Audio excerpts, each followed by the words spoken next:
So the pivot in extreme ice skating is meant to be quite simple.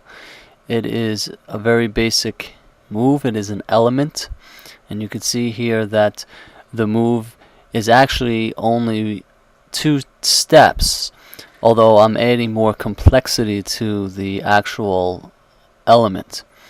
So here you can see I'm putting my foot up and then down, and then the movement ends, even though I am turning out of the move. So it is only supposed to be this movement here and foot down, and that is it.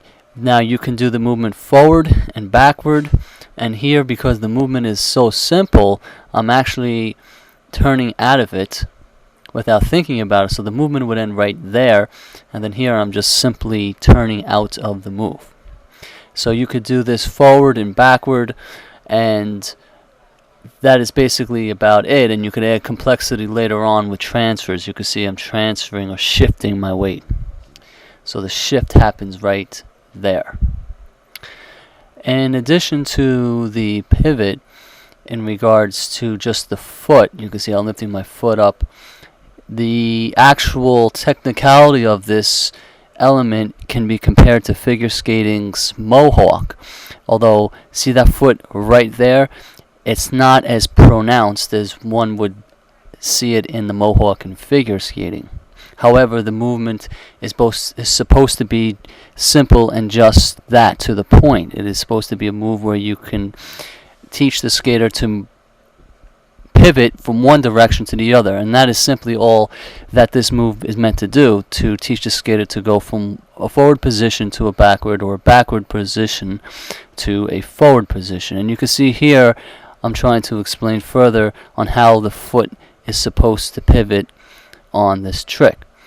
And in regards to the arm movement, arms have no specific movement other than that they're used for balance.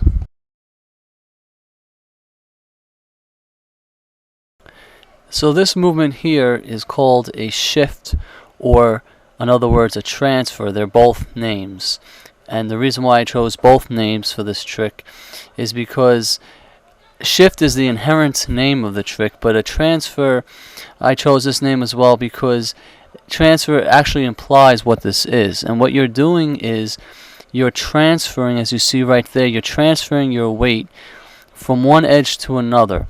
And the actual transfer, or the transfer of energy, I should say, from your feet happens at your hip. See there at the hip, I am pulling at my hip, and I'm using my, I guess you say, glute muscles and hip flexor muscles to rotate my foot from a in position, as you see here, I'm on my toe, and then around.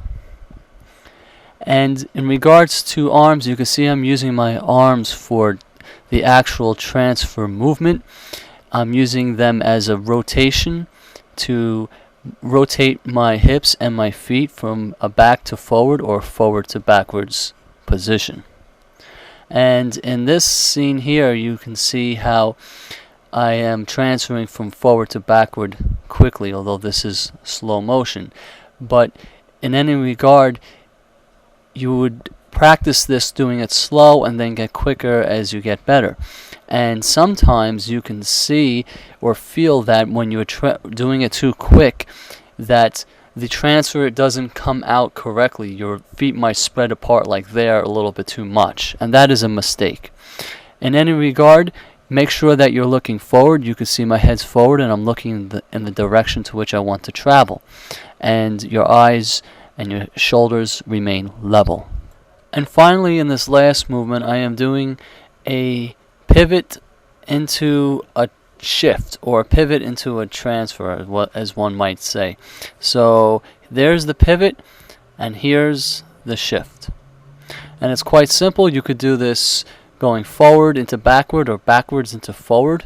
In other words, instead of doing a pivot into a shift, you could start off with a shift into a pivot in many different directions.